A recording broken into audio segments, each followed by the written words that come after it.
Oh, hello there. You found me.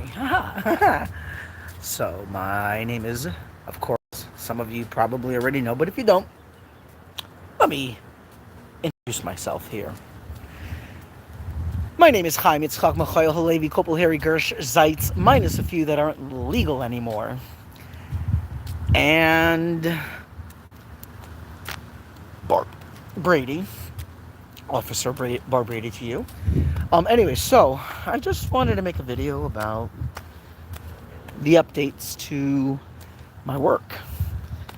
And there are two major topics within this update video. One is on a major breakthrough. I'll start off on the positive news. The next is not so good news. Although, if it wasn't for this bad news, I wouldn't have actually have come up with this thing, which the way that I came to it after all this time, after 29 years, I'm still working on it, and in fact, it's actually, I think I even, the Chat GPT model that I use to help have kind of like a conversation type of thing, was even surprised. It even said it. I'm like, because it expected some type of other behavior. It has basically like a profile on or patterns of how you interact with it. So I'm very open and genuine with it. So it knows my patterns. But even it did not predict what was to unfold next. Now, with that said, before I unfold the good news, you at least have now the wrapping, right? Which is about the relational admissibility structure. I have an update. I'm going to go into it and how I reached this breakthrough. And hold on, let me just make sure I don't kill myself here. Woo-woo! Yeah!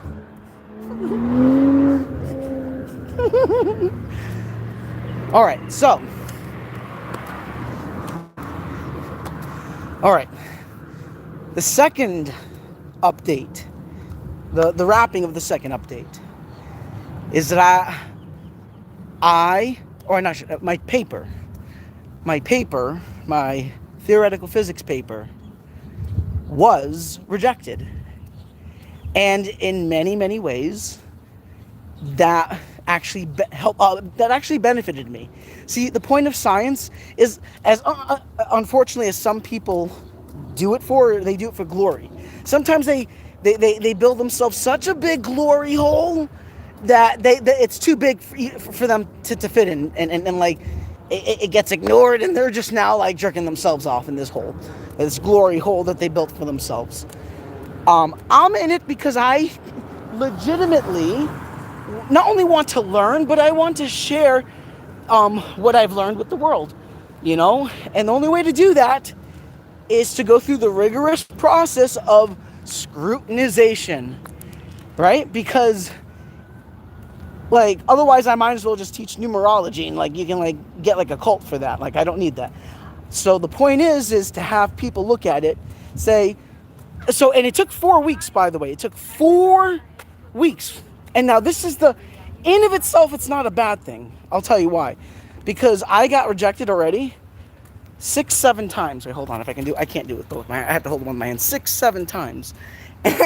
And, and each time it's gotten better and better and better. And only that, but this time around, instead of taking 3 weeks, instead of taking 3 days, instead of taking 3 days to a week, which is the average, 3 days to a week to get a rejection, this week it took 4 weeks, over 4 weeks. That to me says that there's a possibility that I'm getting better. That if I keep persisting and I'm able to have the funds to continue to move forward, to continue to persist, I'm going to keep pushing. And I think that I shouldn't give up, because 4 weeks, like, I passed the technical stage. I passed several different editorial layers, who thought it was interesting, but wanted, people with more expertise, and so while in the letter, they welcomed me to submit again in the future, another paper, and that's what I plan on fucking doing. And this time, it took about a week, but my paper, what I've done, because I have all the parts. I've been studying this since I was 11 years old. Just to go off trail just a little bit, but it's tied to this, so you have like a visual understanding. So let's say I'm standing here. I had a thought experiment at age 11. I was 11 years old. This one thought experiment where I was here, standing on Earth, and a friend was all the way out in outer space, anywhere in outer space, any direction, at any distance, no matter what distance, no matter what direction from me, up, down, left, right, forward, backward, whatever, right? That person, I can always draw a line to me and them, no matter what is in their way, planets, black holes, anything in this universe that's not cut off from the universe, that's not its own little universe. In this universe, you can always draw a line from you to anything or anyone, anywhere, in any direction, and you can always stay connected through one line. And what did that tell me? That direction and distance, there was something deeper. Like I'm not necessarily calling it an illusion, but there's something more foundational than distance. Like I realized that there's that distance and direction, stuff like that, is I guess you could say two manifestations of something deeper, of some deeper thing, substrate, whatever you want to call it. But at the time, I didn't know how to scientifically express it. So I started expressing myself with this through science fiction. And I wrote things like 100-Year Leap Before My Time. That was at age 16. Then I came up with when I was a projectionist, back before, it was digital, when, it was machines and you got to actually splice and put together the actual footage of the film. When I was doing that, I was by myself, so I had a lot of time to think, and that application of that line between me and my friend in anywhere and in any place, as in any direction, that idea was upgraded, or that was further applied. Yeah, it evolved. There we go. That thought experiment. Hold on. Let me get out of people's way here. That thought experiment led to harmonic theory when I was a projectionist, and I had all the time to myself, and it eventually evolved from that line into like this sphere where the center had a lot of relevance, and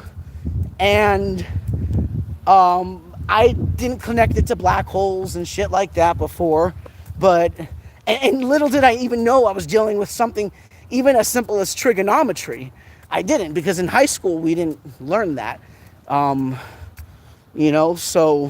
for me, it's like I literally had to learn everything on my own. And now, almost 30 years later, here I am. I was actually writing a science fiction called The Time Ripper, Messiah of the Underworld, and I was trying to make sure that there were no paradoxes. And I just don't like the idea of paradoxes. I'm not going to go into this, right in this video at least. But that's how I started doing more thought experiments. And those thought experiments led to horizons as dimensional interface theory, then framework, then horizons as then curvature memory was added to the concept. So it wasn't just memory, curvature memory, but it was I was building this concept called the interface structure, and now it while you could apply it mathematically, scientifically, where I'm at right now, I understand my words have to be very precise, very careful, because while what I had to say wasn't wrong, there was two things going on that was wrong, that I believe was wrong with the paper. One, it was the language that it was applied. It wasn't that it was wrong, and it wasn't that it wouldn't necessarily be accepted, but being that I'm not part of the institution, it's much harder to break that barrier. And like I said, the fact that I got to past 4 weeks is pretty good. And the fact that they invited me to submit again is also a good thing, possibly. So where I'm at now, I have all of the parts, but I've refined not only the language, but I've actually have further developed it to the point where I just realized this may be the other part of the picture of quantum physics. Now, to give you an example, let's say you have a dice, right? Now, this is not to replace quantum physics. It's not at all. Or the Born rule, which gives the probabilities of the roll of the dice, right? It predicts it. So this does not replace quantum physics. Rather, it complements it. So let's say you throw a dice, right? And you have 6 sides. Each side has a probability of it being landed on, right? Hello down there, Gray Sonic Craig. Nice to meet you.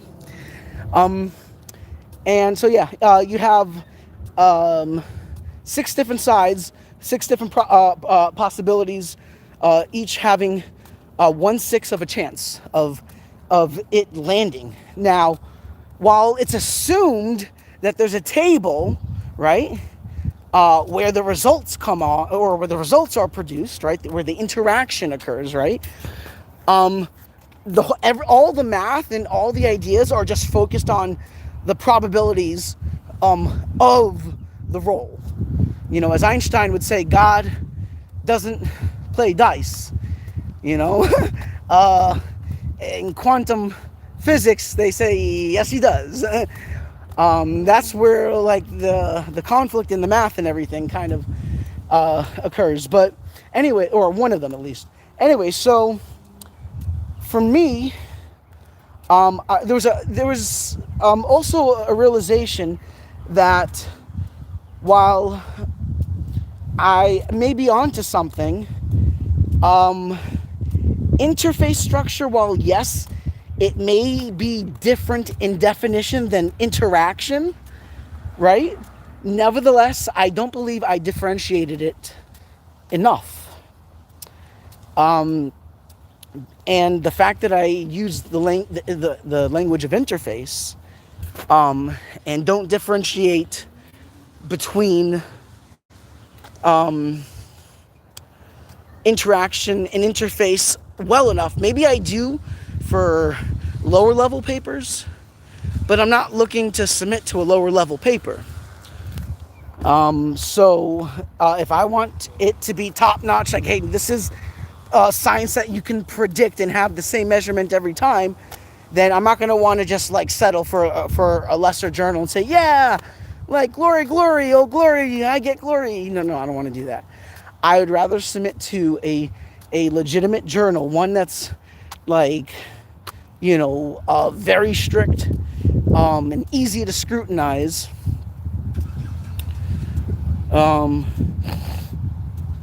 I'm talking about, oh, is it Craig? I'm talking about physics, yeah. I see your comment now. It's physics. I do theoretical physics. I'm an independent researcher, and I have uh, I have a breakthrough, and it's called relational admissibility structure, which it's two things. One, it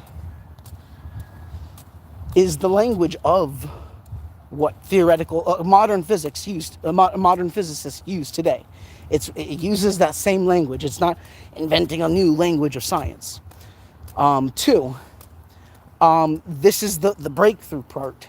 It's not in the actual name itself, but so if you look at it as like a hierarchy, right? There's relational admissibility structure, and then there's referential structure, and then there's interactive, I have the word for interactive referential structure. I'm working on that last one, but basically, it's the referential structure itself that's the key to this, to my contribution. Hopefully, my contribution to science, if it gets accepted. But right now, at least I have the seed for it, and I'm now doing my due diligence to break it apart, to constrain, basically to first figure out what the problem is, constrain the problem. After I constrain the problem, throw it against different solutions, see which ones work and are consistent. Why are they consistent? Are there alternative solutions that can do the same thing? Shit like that. And then, and only then, once I've determined the best solution, I create my hypothesis. Now, I have ideas of how I want to go about the hypothesis as the more I create, but I'm not even at the hypothesis stage. I'm at the point where I'm just asking the questions, and I'm trying to formulate what the actual problem is, and I have so far done that. But now I'm in between that and the hypothesis. Once I can put out the hypothesis, then baby, I can shoot from fucking there. And I'm hoping to at least give a minimal operational paper. I'm not trying to solve the whole thing. It's going to take years. But I only have like about a month. About a month left until I become homeless, and I won't be able to have food or shelter to be able to do this. So that's why I'm hoping at least within the next couple weeks have a minimal operational paper to be able to submit to them. And then if it does get accepted, I mean, it has to go through the rigorous peer review process. It's like a couple months, most likely, of them like trying to find holes in it. And they may, but I'm hoping that this time is the time that I can act. I'm hoping that I've refined it well enough, and I think I have. Since age 11, it's taken 29 years to refine this idea, to strip away all of the sci-fi narratives and just focus on constraining the science. And I think I've done a pretty good job at that. Even if it doesn't get accepted, I've learned a lot. I hope to share as much as I can with what I've learned, and hopefully something that, and hopefully my work one day will be worth something, and I can share it and help change the world, make it, do my part in making it better for the next generation of people,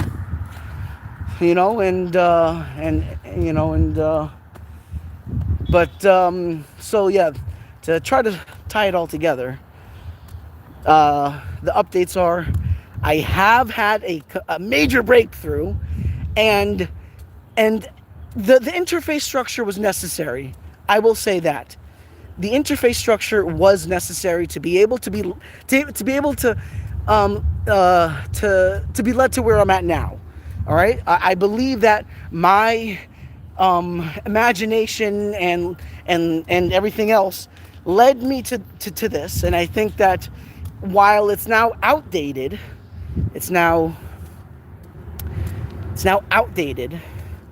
nevertheless, if it wasn't for it, I wouldn't have been led to this to relational admissibility structures. So while it was a lot of work to get to where I'm at, and while I would say a part of me was strongly tied. My identity was tied to HDIF, to Horizons.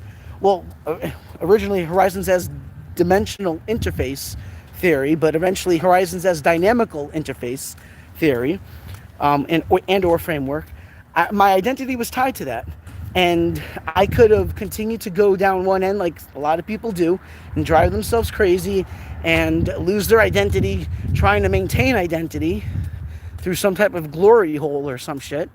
Or you can accept the change and you can refine yourself, and you could keep on trying to dig deeper and do better at your science, because you may never ever be able to contribute to anything meaningful to science, but the fact that you try, that's meaningful in of itself, even if you are not able to contribute anything more meaningful than your enjoyment for it, for sharing your enjoyment for science. And that's what I'm doing. And like I said, I don't want to be homeless, but I also know it's more important to do my science than it is to go and make some guy rich. I'm done with that shit. I'm neurodivergent. I don't fit in that type of environment well at all. So I'm going to continue to do my science. And with that said, if you are interested and able to help me continue my work, I do have a GoFundMe. You could find it by typing in my name into Google, Chaim Zeitz, Chaimz. Last name is Z. So yeah, Chaim, as in motor. Last name Zeitz, Z as in zebra, EIT, as in Tom, Z as in zebra. And you can find my GoFundMe page, or if you can't find that, you could also go to my science site, where you'll see I have major updates. I mean, major updates. And you'll be able to find, if you scroll to the bottom, a link that will take you to the GoFundMe. That would be much appreciated. And if not, at the very least, I would ask that you take a look at my website. Who knows, maybe you'll find some interest in it, and enjoying in it, and it, hopefully, maybe, if you go down the rabbit hole, you'll find more than just science. You'll find my science fiction work and other things, and yeah, like other little hidden things. Yeah. So yeah, that is called. It's still right now the website. I mean, I'm eventually going to create a separate website for relational admissibility structures, but until then, it's still on the HDIF website. So if you type in HDIF, H as in Harry, D as in David, I as in Igloo, F as in Frank, HDIF, into Google, you'll see my website up there somewhere. It should be close to the top. CHAIMZ at Wixsite. Sorry. CHAIMZ 2020. Can't forget the 2020. At Wixsite.com/HDIF hyphen Nexus. N as in Nancy. E. X as in X-ray. U. S as in Sam. And yeah, so check me out there. You can. It's my lab. It's my. I don't have a physical lab. I have a digital lab. So I have all of my all of my most up to date work at HDIF Nexus Research Labs. I call it HDIF Nexus Research Labs. So if you're ever interested in seeing what seeing what my latest updates are in my work, feel free to check it out. And with that said, I hope everyone has a wonderful Saturday night. Stay safe. And yeah, peace. The fuck?